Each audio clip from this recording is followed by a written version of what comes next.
Hello and welcome to World Talks here on TVP World with me, Ashim Kumar. Reuters have reported that Russian President Vladimir Putin will discuss energy ties on a visit to Kazakhstan this week. The countries have close energy ties, with more than 80% of Kazakhstan's oil being exported to foreign markets through Russia.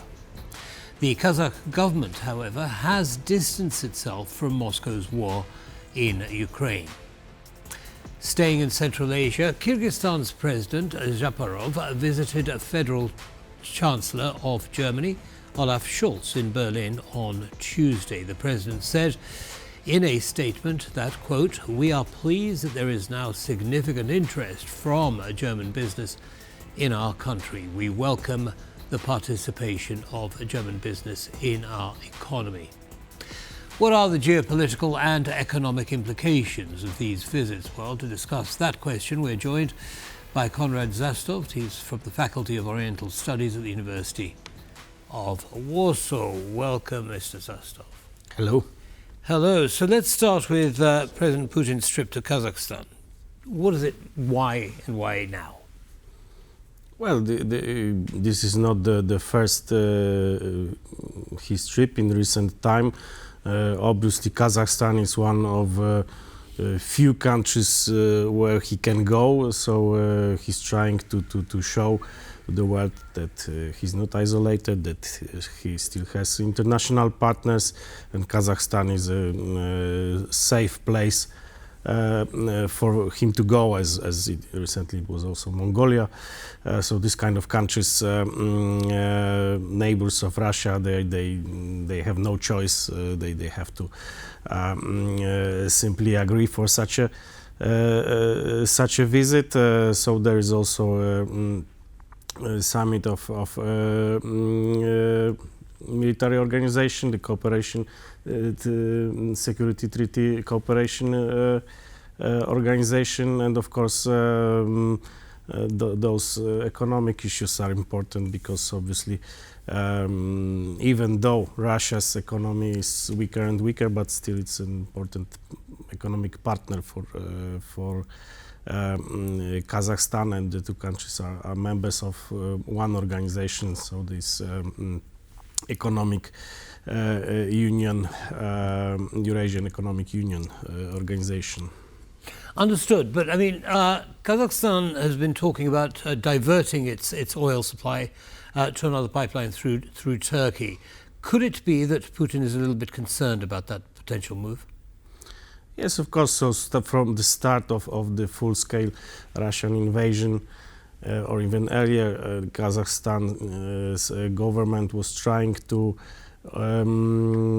open and develop this new route of export of its oil through the Caspian Sea, and then Azerbaijan, Caucasus, and to Turkey and to the world markets. But yes, still the Russian routes, also for the North Caucasus to the Novorossiysk port, still important for Kazakhstan. So this is one of many reasons why Kazakhstan has to have a very cautious policy regarding Russia.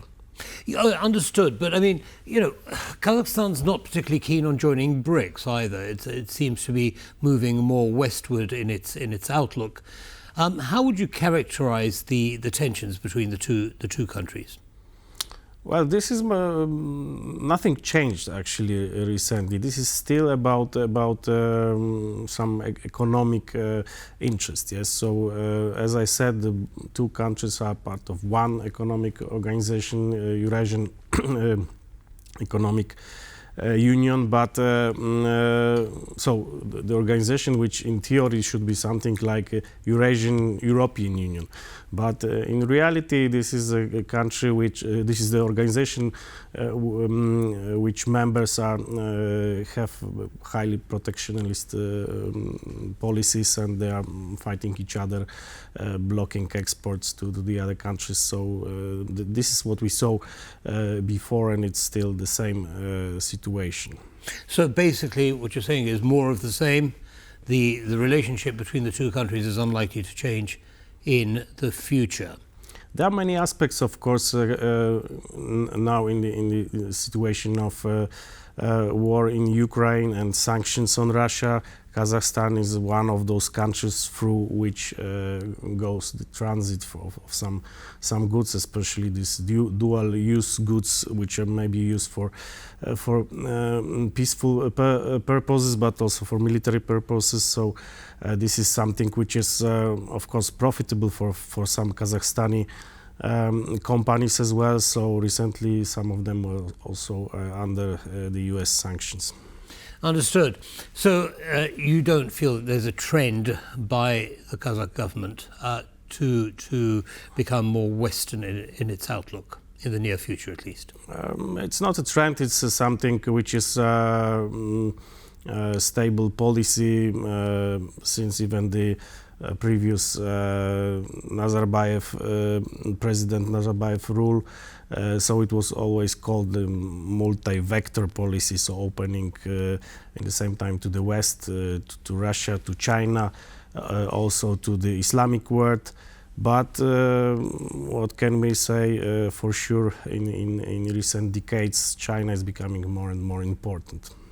Understood. Moving now to Kyrgyzstan and the President's visit to Germany.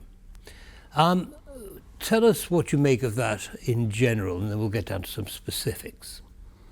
Well, first of all, Kyrgyzstan is a landlocked country, very poor country, weak economy, mostly relying on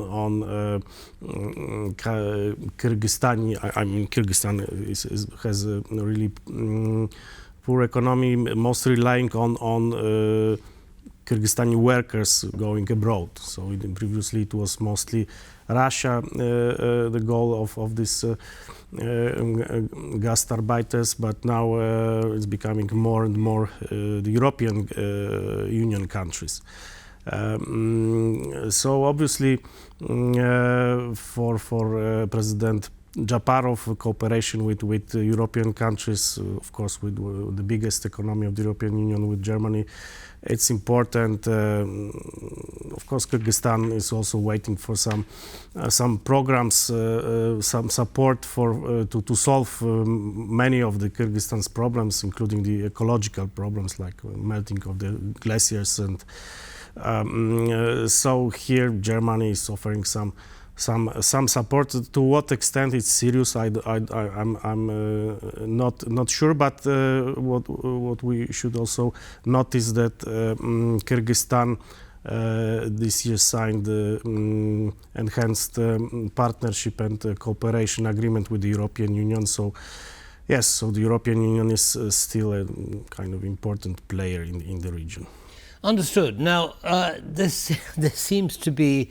If I was in Putin's shoes, I'd be looking at these two countries and I'd be thinking, am I losing control? And we know how Putin feels about controlling countries in the ex-Soviet sphere.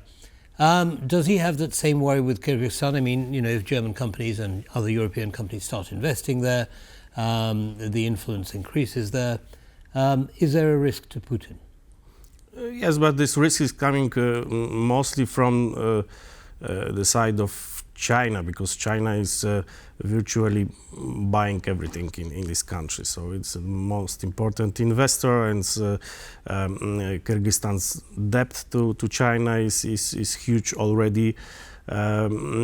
So basically, it's China is deciding future of Kyrgyzstan, not Russia. Russia is, of course, militarily present there, still influencing also Kyrgyzstan's foreign policies. So Kyrgyzstan is not criticizing Russia because of Russia's invasion in Ukraine. But in reality, it's China which is most important player at the moment. But for Putin, it's a kind of important issue to show this cooperation with the Central Asian states, and to pretend that this kind of post-Soviet reintegration processes that are still going on, which is only let's say kind of propaganda image. It's not reality. It's not reality. Okay, so what's in it for Germany and the European Union? I mean, why invest in Kyrgyzstan? Well, actually, in all those countries of the region, there are many natural resources. So, of course, in Kazakhstan, it's oil and gas. In Kyrgyzstan has no big reserves of hydrocarbons, but there's uranium, there's gold, there are other resources. But I think it's also about kind of geopolitical influence in this region, which is strategically important. And of course, there is some understanding, I guess, in the European capitals that the region shouldn't be given totally to China, that the European Union has to have some economic, political presence as well. What do we expect China's response to be to Germany's investments and European investments in the region? I think there is no big clash between China and the European Union in the region, because China is already very much self-confident. China already looks at the region as its own backyard. So even if there's more European presence there, it doesn't mean much for Beijing's policy regarding especially such countries like Kyrgyzstan or Tajikistan, which are poor economies and they desperately need China's economic investment and cooperation with China. But they've been notoriously closed, haven't they, these countries, to the West in the past, perhaps not so much to China. What has brought about this change of attitude? Well, I guess West was and still is a very important partner, especially for richer countries like Kazakhstan, maybe not necessarily Kyrgyzstan, but these countries like Kazakhstan, Uzbekistan, they are looking for partners in also other regions. So also not only China, also East Asia, also Japan, maybe India as well. So it's not only the West, the Islamic world, of course. This is what I said, it's called this multi-vector foreign policy. A multi-vector foreign policy. Mr. Zasztowt, thank you very much indeed for sharing your expertise with our audience. Have a good day. And that's all from us in this episode of World Talks. Goodbye.